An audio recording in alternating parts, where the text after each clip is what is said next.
I wanted to ask all of you, because it feels like, as we went just a little negative there, maybe go a little bit more positive. What have you seen recently that has worked really well in the Georgia election system? And why don't we start on this end and just go on down? For me, since we're on this conversation, the combat to that, meaning threats and violent actors, would be transparency. In my work at the county level and at the state level, I've learned that bringing people in and showing them the process, and by the time you're done, this is what you do, this is a lot. Okay, you don't have to hear from me again. I will never doubt, right, this situation again. Like, even when I served in Gwinnett Assistant Director in 2020, I was able to merge both parties, that they came into our shop and saw our 10 overlapping and competing priorities when we were canvassing the election. And when they saw what we did, they were able to say, okay, I trust this. It makes sense to me now. So basically, if you invite them in, let them have a seat, give them meaningful access during those public observation periods, I think that will kind of soften the blow. So I'm going to answer a little bit differently, but because I don't want to repeat everything you said, which I agree with 100%. I think the fact that 4 years ago, we switched to a paper ballot system.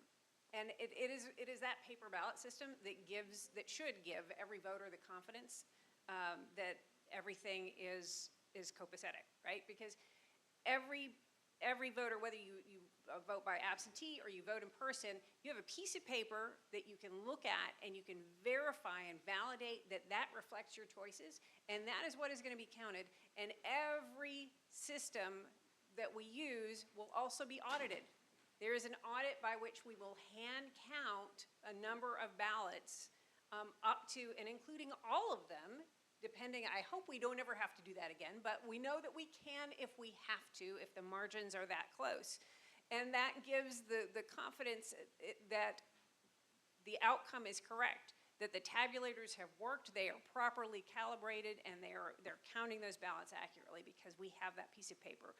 As Mr. Mashburn said previously, it was a black box where you just stick the memory cards in there. Well, we use memory cards now, but we have the paper as backup. We have the digital ballot images that any voter can review, and that to me is what makes our system trustworthy.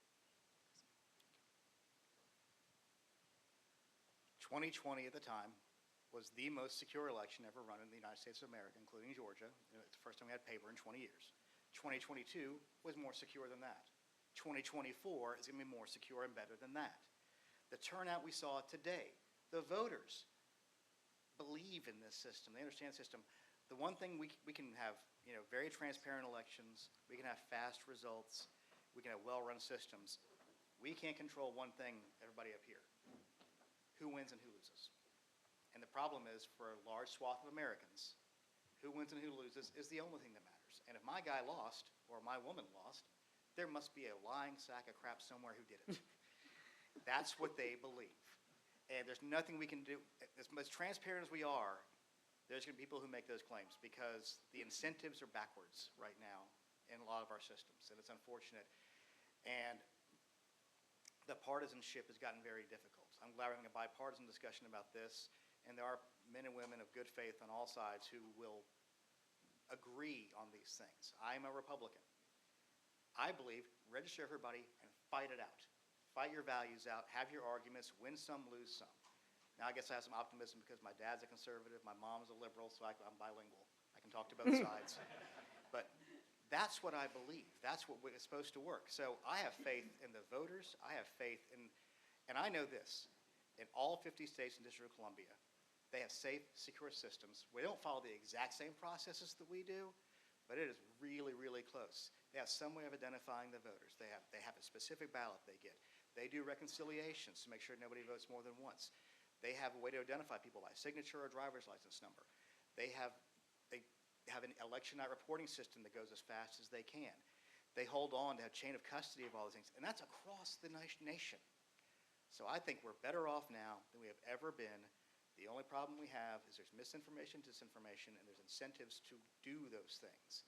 But I think in Georgia and in America, we're better off than we've ever been in the actual administration of elections.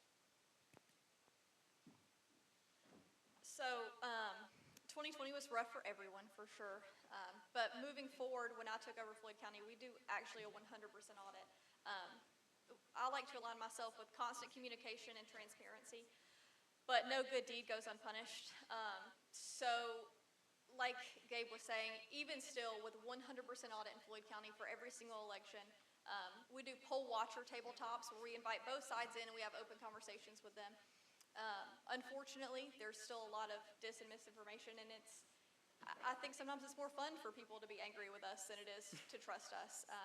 And I mean, it's unfortunate, but again, no good deed goes unpunished. I think we're still going to be facing this sort of backlash, no matter how transparent we try to be. With regard to what we're doing well, I'll start off with one of my very first election memories. When I was a little kid, my mom would get off at 5 and she'd pick us up and we'd all go to vote. And so we would get in line sometime around 5:30 in DeKalb County. And when the 11 o'clock news announced who had won, people would drive by where we were in line and tell us who had won the election while we were still waiting to vote. And so we asked our mom, we were like, "Mama, can we go home now?" And she's like, "No, we're going to vote." And so we stayed in line sometime till midnight. And that was in DeKalb County in 1968. That was absolutely normal. A 6 to 7 hour line was absolutely normal. That was that way every single election. So now that people are getting frustrated with 30-minute lines means we're doing something really, really well. And when I was on the board, one of the things I was most proud of is we spent a lot of time on the voter experience, because if you have a good experience, you're going to want to do it again.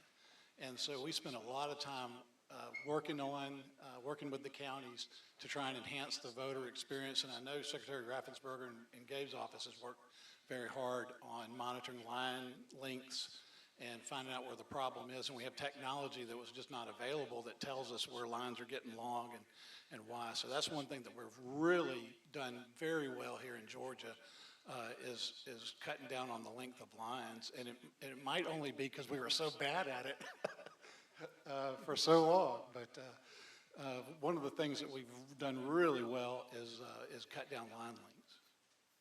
One more thing, we're at 290,000 votes now. 290, Yeah. wow. I mean, that's more than double the last, record. I went to Georgia, but I can do that math. Yeah. Wow, that is absolutely phenomenal. So I've got